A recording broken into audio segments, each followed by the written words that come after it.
Bonjour à tous, bienvenue sur le plateau d'Un cœur qui écoute votre émission de spiritualité. Aujourd'hui, nous avons le plaisir de recevoir Romaric Sangar. Bonjour Romaric. Bonjour Cyril.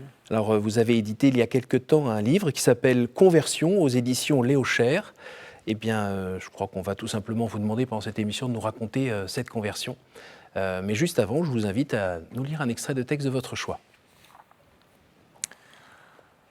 À la fin, tu es lasse de ce monde ancien. Bergère, ô tour Eiffel, le troupeau des ponts belles ce matin. Tu en as assez de vivre dans l'antiquité grecque et romaine. Ici, même les automobiles ont l'air d'être anciennes. La religion, seule, est restée toute neuve. La religion est restée simple, comme les hangars de Port Aviation. Seul en Europe, tu n'es pas antique, ô christianisme. L'Européen le plus moderne, c'est vous, pape Pie X. Et toi, que les fenêtres observent, la honte te retient d'entrer dans une église et de t'y confesser ce matin. Tu lis les prospectus, les catalogues, les affiches qui chantent tout haut. Voilà la poésie ce matin, et pour la prose, il y a les journaux, il y a les livraisons à 25 centimes pleines d'aventures policières, portraits des grands hommes et 1000 titres divers. J'ai vu ce matin une jolie rue dont j'ai oublié le nom, neuve et propre du soleil, elle était le clairon. Les directeurs, les ouvriers et les belles sténodactylographes, du lundi matin au samedi soir, 4 fois par jour y passent. Le matin, par 3 fois la sirène y gémit. Une cloche rageuse y aboie vers midi, les inscriptions des enseignes et des murailles, les plaques, les avis à la façon des perroquets criaillent. J'aime la grâce de cette rue industrielle, située à Paris, entre la rue Aumont-Thiéville et l'avenue des Ternes. Voilà, c'est donc le début de Zone d'Apollinaire. Qui sonne dans ces petits détails un petit peu dans le passé, mais qui colle très bien aussi éventuellement aujourd'hui, voire à votre vie.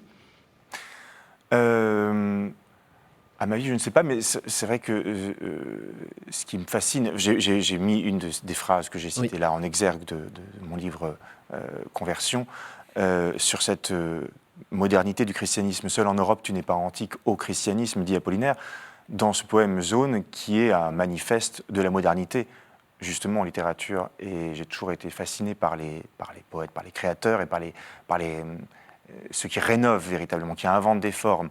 Et c'est très intéressant dans ce poème qui est à la fois moderne et qui rend d'abord hommage au christianisme et qui, en même temps, reprend cette qualité quasiment miraculeuse du langage où l'homme imite le Dieu créateur en créant lui-même, ce qui donne vraiment cette résonance divine qu'il y a dans la créature humaine.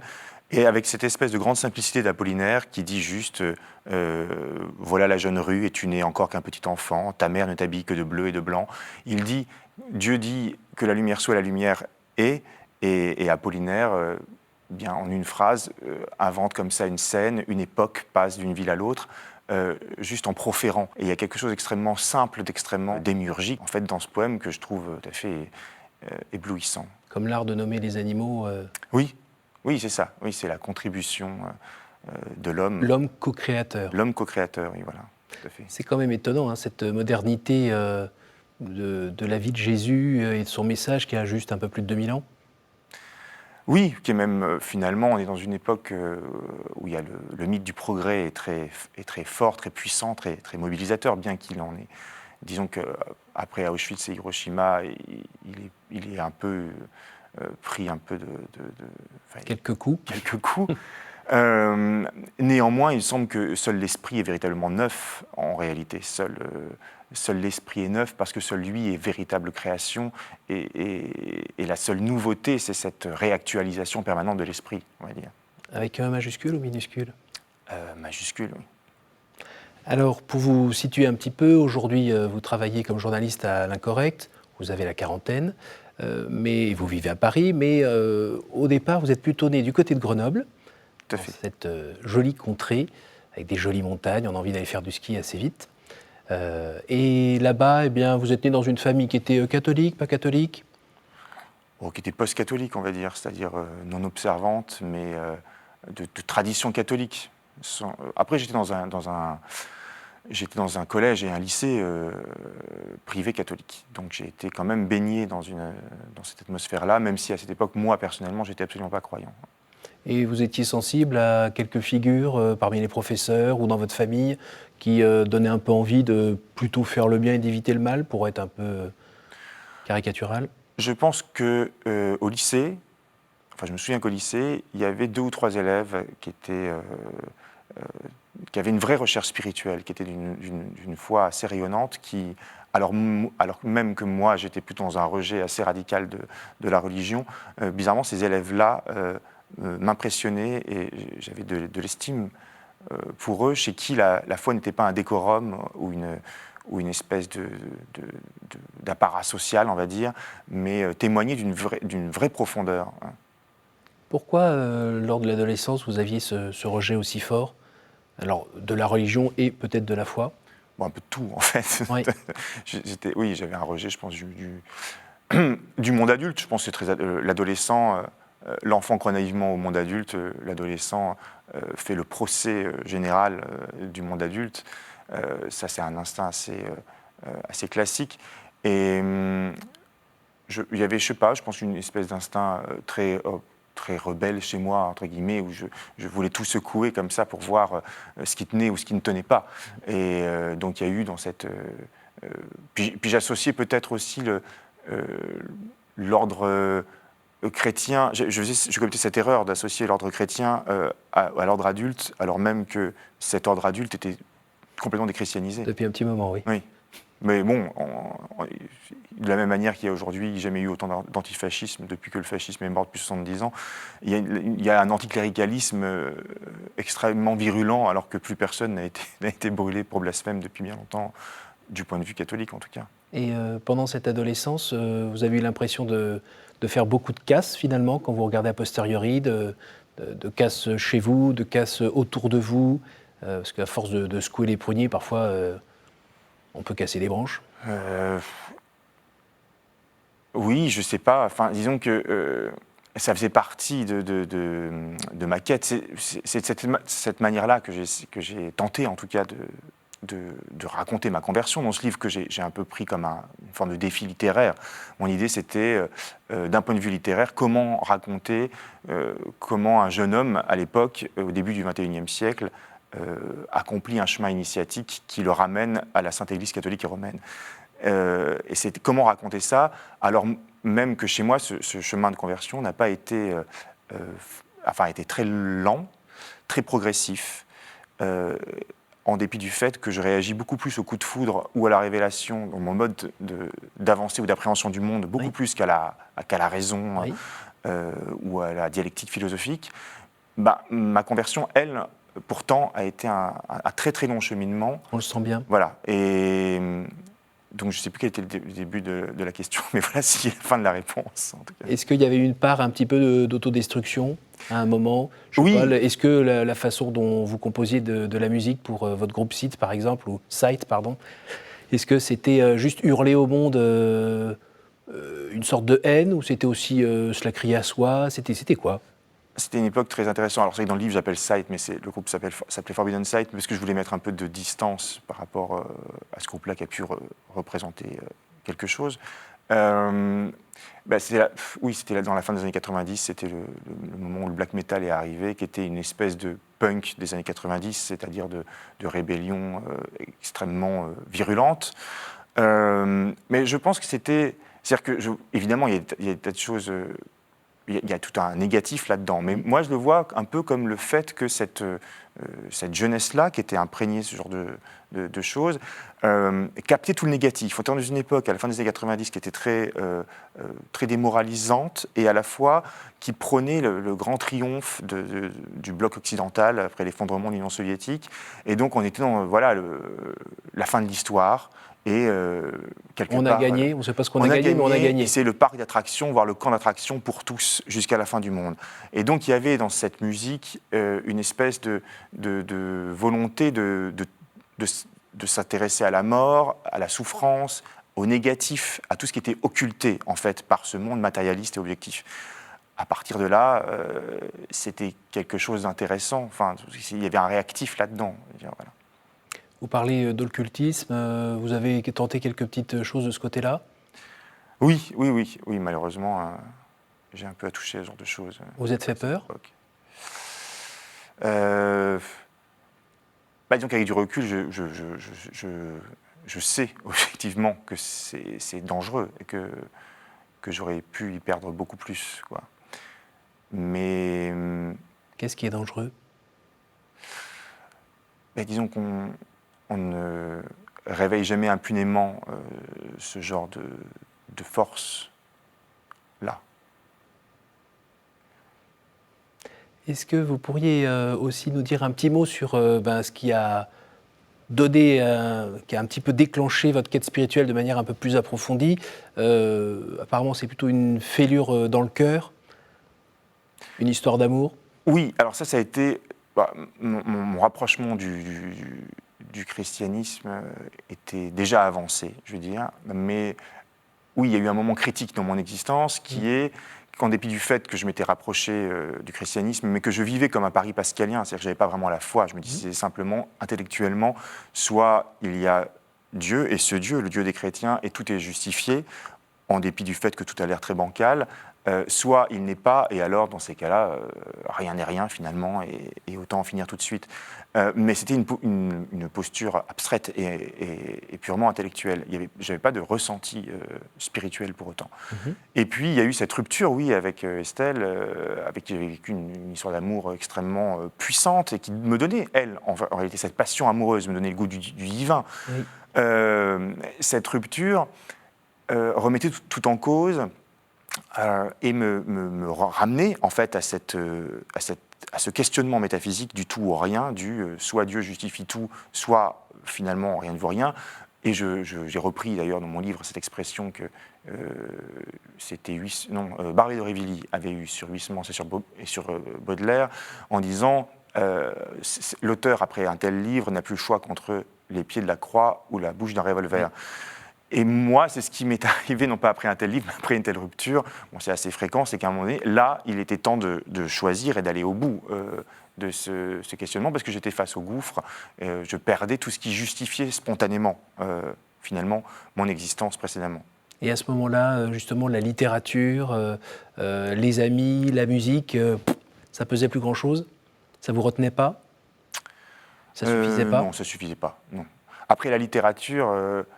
La même question se pose par rapport à la littérature. Quand j'étais hanté, j'ai fait des études de lettres encore à une époque, mais il y avait une domination du structuralisme aussi à l'université. Oui. Donc il y a toujours cette question du langage perçu comme totalement relatif.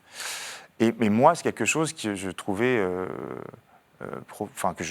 qui me paraissait très grave. C'est-à-dire, soit le langage est relié au verbe divin, il se raccorde, même de manière très ténue, au verbe divin, et donc il participe, comme nous parlions par rapport à Apollinaire, de la création tout entière, et il est justifié, ou alors c'est du bavardage, c'est de la fumée, et ça ne sert à rien. Et j'avais du mal, même moi, en tant qu'artiste, en tant qu'apprenti écrivain, en tout cas à l'époque, il me fallait que j'ai une justification à ma phrase, qui soit autre qu'elle-même et voilà. Là, on le sent bien en lisant votre livre que les mots ne sont pas juste là pour faire joli et pour danser sous nos yeux. On sent votre travail pour chercher à dire les choses, à essayer de rejoindre la vérité de manière univoque, et puis de temps en temps avec des jolies figures. Mais on sent tout ce travail et justement qui est très, très plaisant parce que on arrive comme ça à vous suivre dans votre démarche, comme vous disiez tout à l'heure, qui a pris du temps, qui n'était pas juste le coup de foudre, la lumière et c'est parti, parce que c'est évident. Là, c'était quand même un choix, une réflexion aussi sur qui vous étiez, le monde dans lequel vous êtes. Alors dites-nous, il y a quand même un moment où il y a une rencontre. Il y a une rencontre... Pour moi, il y a cette première prière que je fais, donc je l'écris un peu dans le livre. Après une conversation avec un ami qui se faisait appeler JC, donc c'est pour ça, c'est assez amusant. Jules César, c'est ça. Voilà. Et qui me dit un jour que le problème de notre époque, c'est l'absence totale de vie intérieure, ce à quoi je lui réponds, mais... moi qui lis, écris, qui passe mon temps à errer dans les rues en monologuant, j'ai l'impression d'avoir une vie intérieure et qui me répond mais ça c'est pas une vie intérieure, c'est continuer de parler en soi. Une vie intérieure, c'est faire le vide pour que quelque chose d'autre s'exprime. C'est en fait, c'est être à l'écoute de quelque chose d'autre. Bon, et ça m'avait frappé et donc j'avais fait ma première prière de manière très expérimentale en fait, en m'agenouillant en disant à notre Père.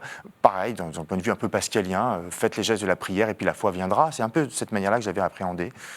Et donc j'avais dit à notre Père, j'avais dit à Dieu, finalement, toi seul sais ce qui est bon pour moi, je te laisse faire. Je m'étais assis, j'avais allumé une cigarette puisque je fumais à l'époque, et j'avais appuyé un peu machinalement sur un vieux téléviseur qui était à côté de mon canapé, même si je le regardais très rarement, et ce téléviseur avait implosé en fait à ce moment-là. Donc j'avais descendu aux poubelles en me disant, bon, j'ai l'impression que Dieu me dit d'abord, fais silence, bazarde toutes ces choses inutiles et on va pouvoir commencer à parler. Dans votre livre, vous racontez 2-3 signes quand même assez clairs. Quand vous écrivez, ils sont clairs. Quand vous les avez vécus, c'était aussi évident que ça? Oui. Oui, si, c'est très saisissant, mais... Il n'y a pas votre raison raisonnante qui est venue dire « Oh, pop, pop, c'est ton imagination, qu'est-ce que tu fais ?» Enfin, voyons, tu interprètes le réel en fonction de tes besoins ou... Non, je pense que pour le coup, j'ai un tempérament très... où tout est langage, voilà. C'est vrai que ce rapport au langage, comme je disais, qui doit être raccroché au langage créateur démiurgique, va jusqu'au point où pour moi, pour moi, pas que pour moi, pour beaucoup de gens finalement, et de toute façon pour le mystique aussi, tout est langage, c'est-à-dire les événements eux-mêmes sont du langage. Donc, j'ai pas ce rapport au réel, j'ai plus un rapport au réel pour le coup presque médiéval, au rapport au réel de laborantin, qui est un peu le rapport moderne, où il y aurait finalement le hasard produirait des événements et interpréter ces événements serait déjà une projection de la subjectivité. Je ne crois pas du tout à ça. Moi, je crois qu'il n'y a que du langage et qu'il s'agit de décoder, de traduire, de lire ce langage, et qu'on est plutôt saturé par la représentation que produit le monde en permanence que par une absence de sens.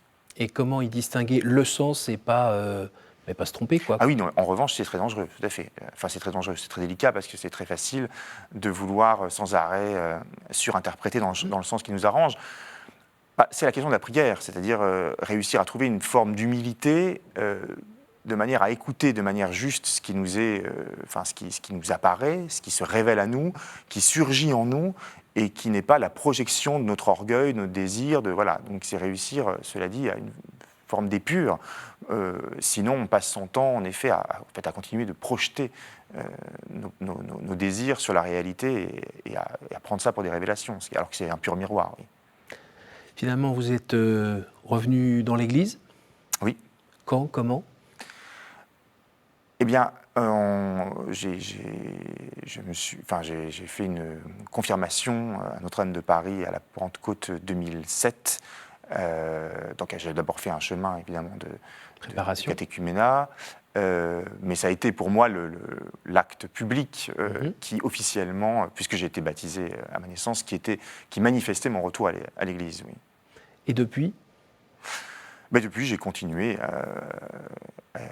à mon chemin de croyant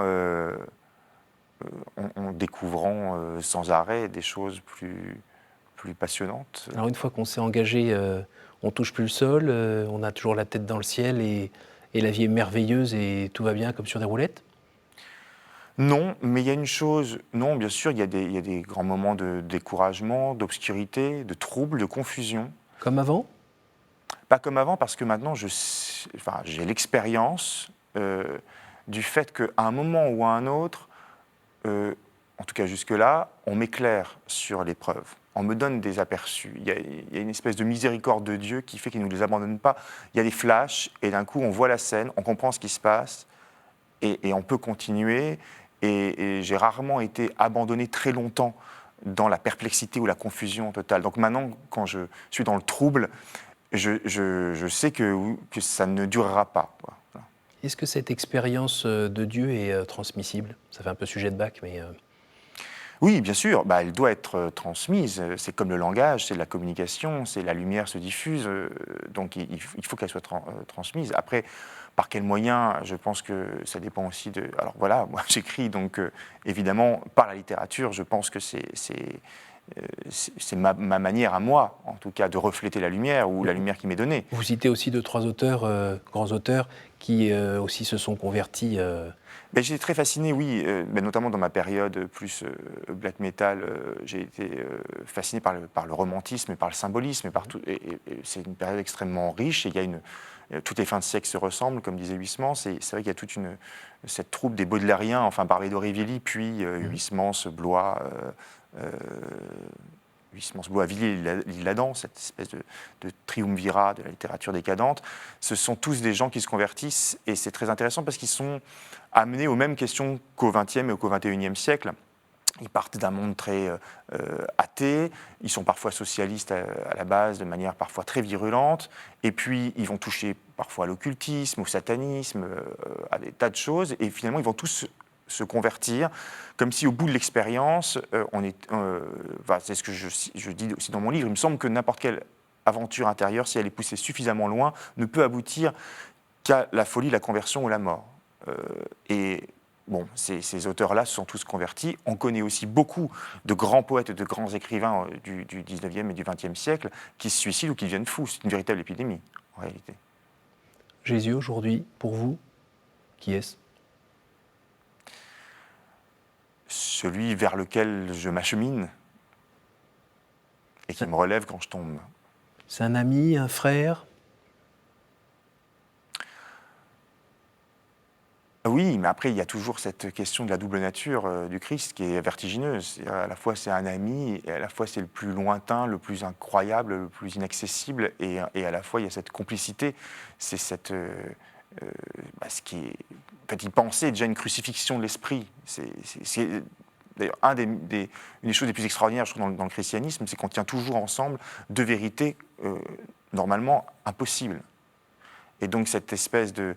Et je le vois dans mon existence, et je le vois autour de moi parmi mes amis qui peuvent se convertir aussi, cette sollicitude, cette pédagogie de Dieu pour nous est absolument fascinante. Cette manière de venir vers chacun, dans le langage de chacun, au rythme de chacun, pour l'amener par des voies à chaque fois différentes vers lui, est tout à fait fascinante et va à l'encontre justement d'un rapport, je dirais pas dogmatique parce que ce mot est galvaudé et qui ne veut pas dire ce qu'il signifie, mais d'un rapport monolithique, on va dire, à la religion. Dans ce sens-là, il est absurde évidemment de transmettre la religion comme s'il s'agissait d'un produit. C'est là où j'ai beaucoup de mal avec cette espèce de... il n'y a pas de propagande, on ne peut pas faire de la propagande de Jésus, c'est absurde. Je suis désolé pour nos amis protestants, je pense que c'est une vision très protestante des choses. Justement, il faut convertir, mais en respectant infiniment chaque individu et en ayant aussi confiance dans le fait que c'est l'Esprit et c'est Dieu lui-même qui va vers les autres. On ne peut être qu'une courroie de transmission. On ne va pas marteler les esprits avec une vérité monolithique qui nous dépasse. Nous arrivons déjà à la fin de cette émission. Est-ce que vous auriez la gentillesse de me dire un chiffre entre 1 et 9, s'il vous plaît ? Bien, 7. Quel conseil donneriez-vous à quelqu'un qui vous dirait « j'ai envie de rencontrer Dieu, par quoi dois-je commencer ?» Par se taire et éteindre tout écran et attendre.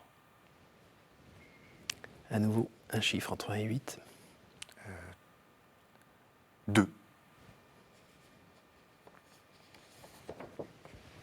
Quelle est votre prière préférée ? Notre Père, c'est pas parce qu'il contient tout, mais parce qu'on peut l'adapter à tout, en fait. On peut tous les matins personnaliser son Notre Père. C'est tout l'ordre du monde, de la création et du rapport de l'homme à Dieu qui est renfermé et synthétisé dans cette prière. Et une dernière ? 5. Quelle image vous faites-vous du paradis ?